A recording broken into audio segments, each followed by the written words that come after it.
Langsung saja ke pembicara yang kedua. Kali ini kita akan mendapatkan presentasi dari Dr. Mordechai Leopold Rehat. Ya. Beliau adalah staf dari Fakultas Kedokteran Samratulangi Manado dan sudah cukup terkenal ya. Saya pikir kita semua sudah kenal beliau. Dan karena waktunya mungkin langsung aja Dr. Mordechai. Waktunya 20 menit ya, supaya kita ada waktu untuk berdiskusi. Silakan dok, langsung aja. Baik, terima kasih Dr. Yasir. Salam sejahtera untuk kita semua. Assalamualaikum warahmatullahi wabarakatuh. Om Swastiastu, Namo Buddhaya, salam kebajikan. Izinkan saya untuk share screen pada materi yang selanjutnya.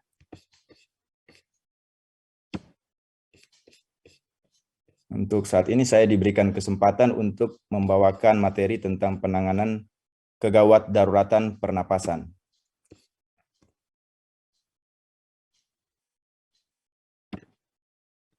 Bicara tentang kegawat daruratan, kita selalu dikaitkan dengan resusitasi ABC, jadi airway breathing circulation. Ini merupakan suatu penanganan awal pada kondisi gawat darurat.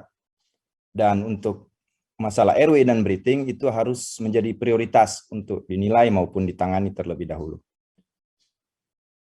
Kegawat daruratan pernapasan bisa disebabkan secara garis besar oleh penyebab trauma maupun non-trauma.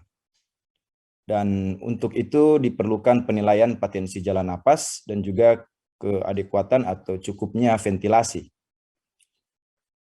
Dan selanjutnya diikuti oleh penanganan baik jalan napas, ventilasi, maupun terapi oksigen seperti yang sudah dipaparkan oleh pembicara sebelumnya Dr. Suwarman. Dan sebenarnya semua ini bertujuan untuk mencegah ataupun meminimalkan kerusakan hipoksik yang terjadi pada organ vital. Dan selanjutnya tentunya pada akhirnya akan dilakukan penanganan definitif sesuai dengan etiologi dari kegawat daruratan pernapasan tersebut.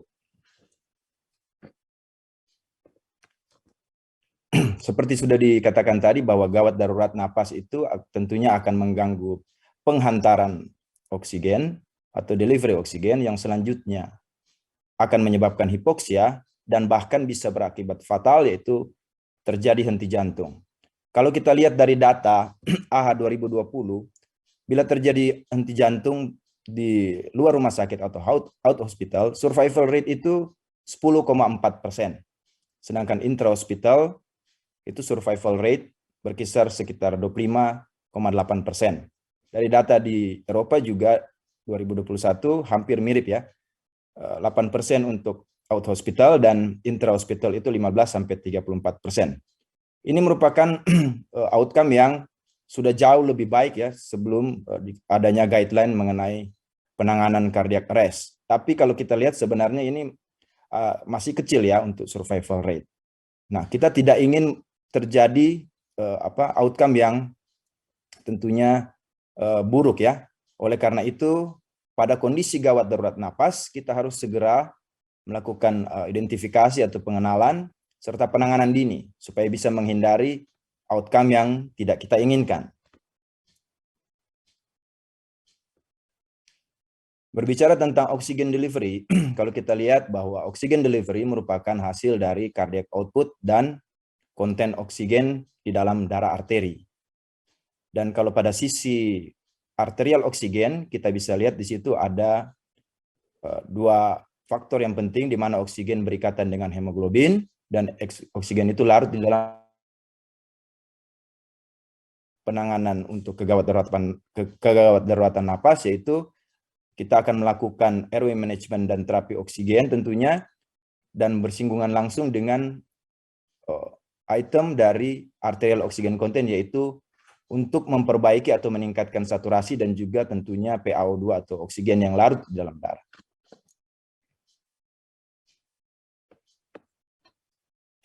Mengenai etiologi untuk kegawat daruratan napas bisa dibagi dua, yaitu yang pertama obstruksi jalan napas, yang kedua tidak adekuatnya ventilasi dan atau disertai juga tidak adekuatnya oksigenasi.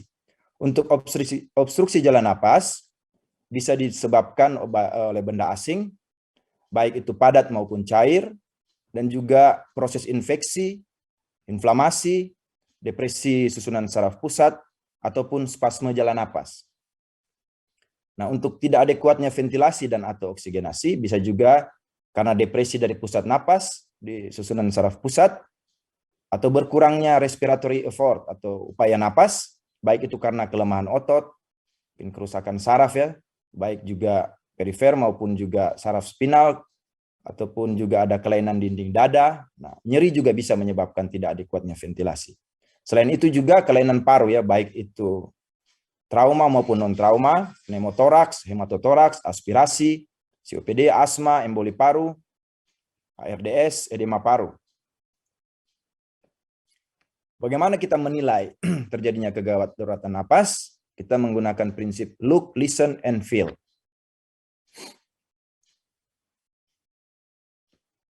Untuk look, kita bisa melihat mulai dari penampakan kulit, yang paling berat itu bisa tampak cyanosis, tapi juga sebelum itu bisa adanya kulit basah dan lembab ya, clammy, sweaty.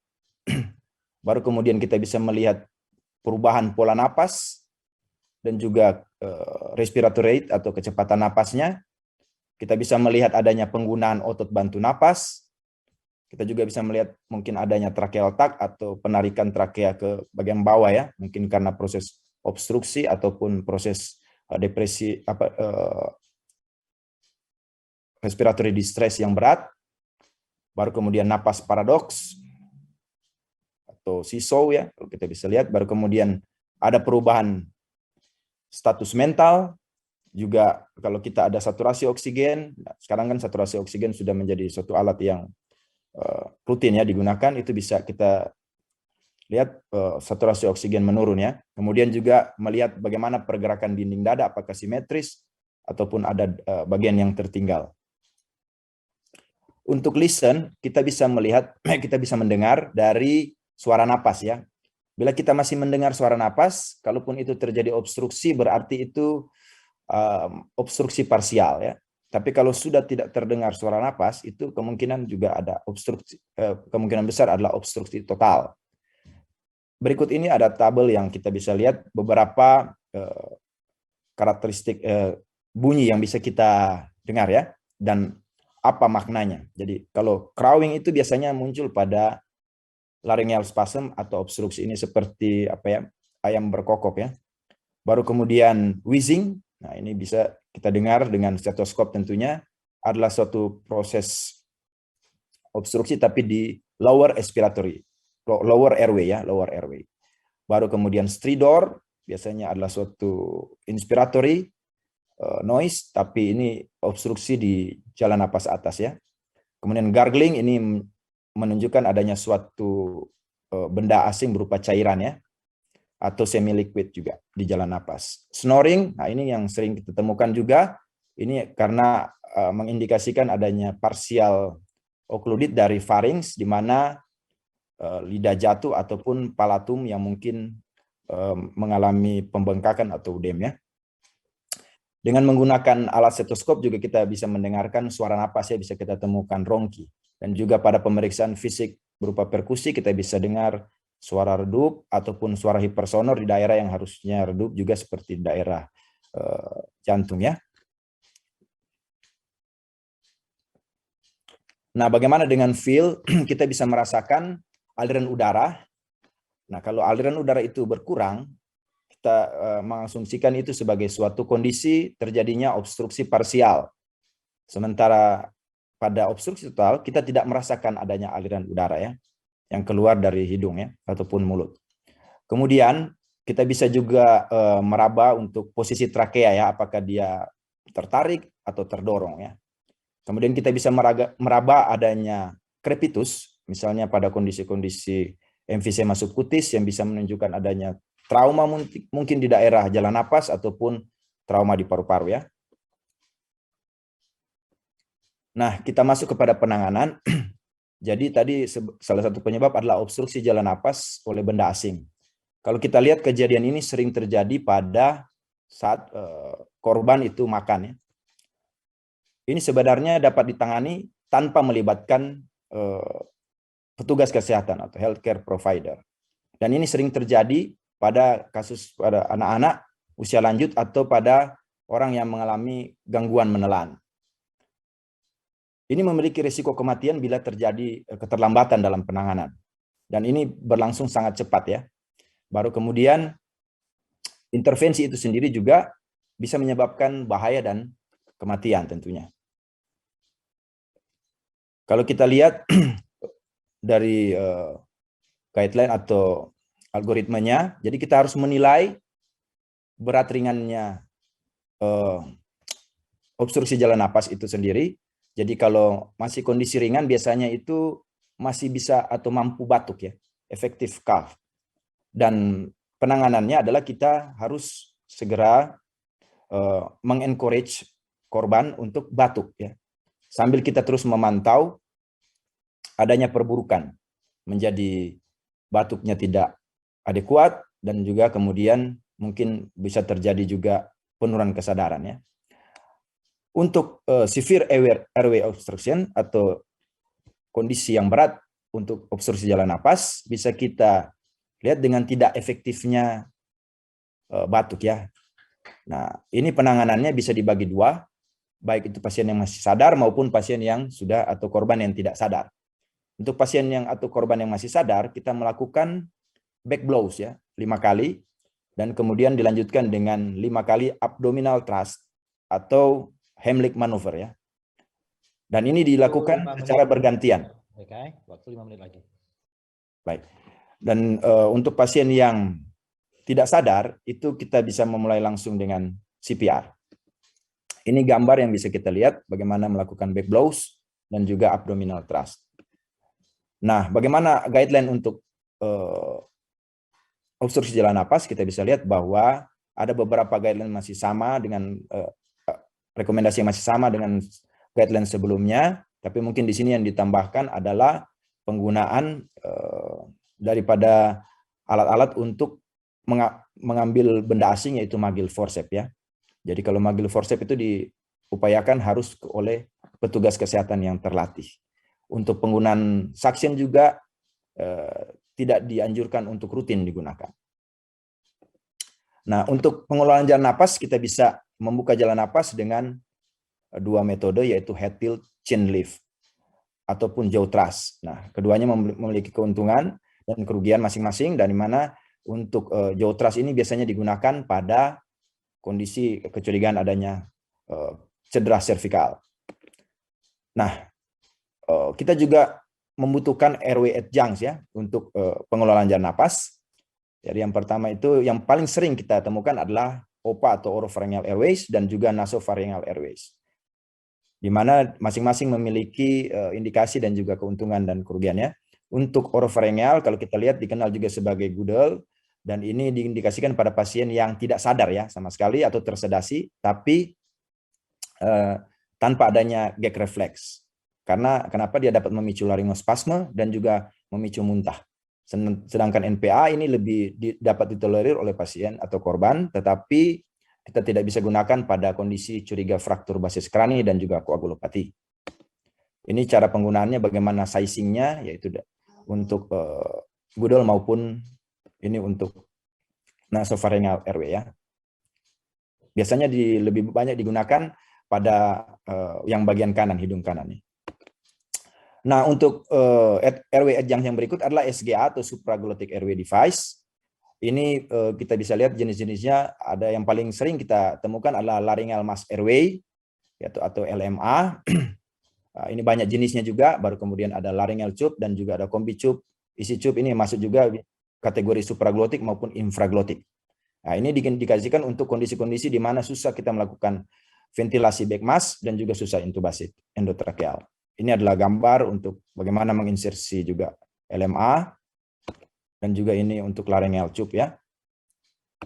Baru kemudian juga ini untuk esophageal tracheal double lumen atau combi tube yang mirip-mirip juga dengan isi tube.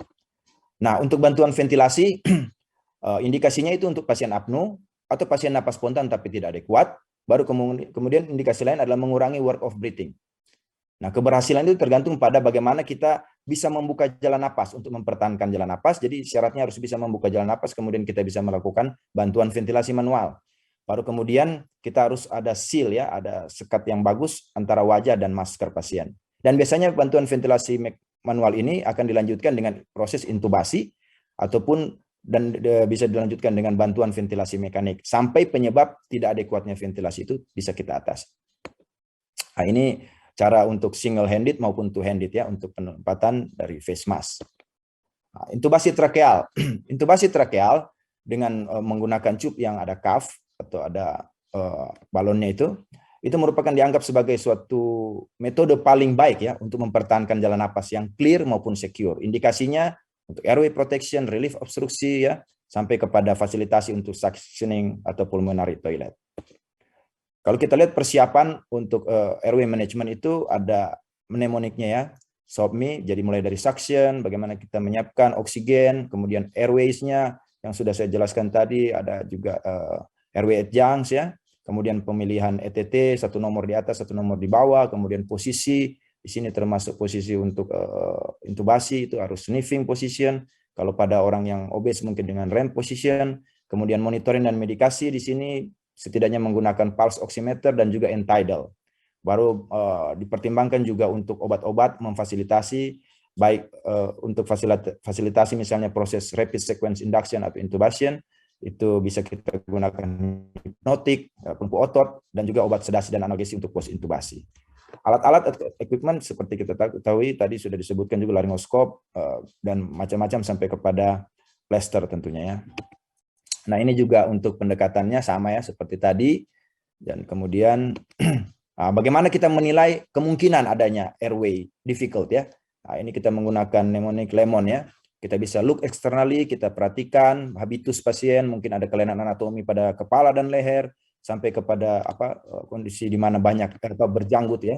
Itu menyulitkan untuk kita melakukan ventilasi. Evaluate 332 ya, baik itu malampati juga kita bisa evaluasi. Nah, untuk kondisi obstruksi kita bisa lihat apakah ada obstruksi di mulut ataupun di daerah faring, baik itu bisa berbagai penyebab karena kanker ataupun infeksi ya. Nah, ini menyulitkan untuk melakukan laryngoskop maupun untuk passing ETT kita. Neck mobility juga sangat penting ya perannya, karena ini bisa menyulitkan juga operator untuk melakukan intubasi ya, maupun memposisikan untuk memfasilitasi ventilasi. Oke, ini obat-obatan yang biasa digunakan, ada analgetik, juga ada obat-obat sedasi, dan juga obat induksi, juga obat pelumpuh otot ya. Nah, ini peralatan yang mungkin kita dengan mnemonic statik ya paling gampang diingat juga. Nah, ini posisi yang harus penting untuk sniffing position. Jadi kita menaruh bantalan sekitar 8-10 cm. Tujuannya adalah bagaimana kita bisa membuat aksis laryngeal dan aksis pharyngeal itu bisa bertemu ya, sehingga memudahkan untuk visualisasi daripada ini untuk pasien yang obes ya, REM position ya. Nah, kalau kita sudah melakukan proses laryngoskopi, prosedur laryngoskopi, ini yang tampilan yang harus kita lihat, bahwa kita bisa melihat plica vocalis, epiglottis ya, seperti itu.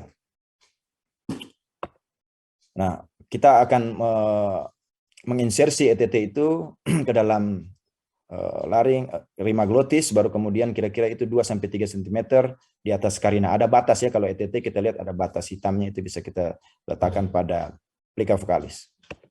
Nah, sebagai kesimpulan, jadi kegawat daruratan pernapasan meliputi gangguan jalan napas, ventilasi, dan oksigenasi. Penanganan awal kegawat daruratan pernapasan ditangani melalui tentunya penanganan jalan napas, bantuan ventilasi, dan terapi oksigen. Dan perlu persiapan dan juga keterampilan dalam pengolahan jalan napas dan bantuan ventilasi. Penanganan definitif tentunya disesuaikan dengan etiologi gangguan pernapasan. Terima kasih. Saya kembalikan kepada moderator Dr. Yasir.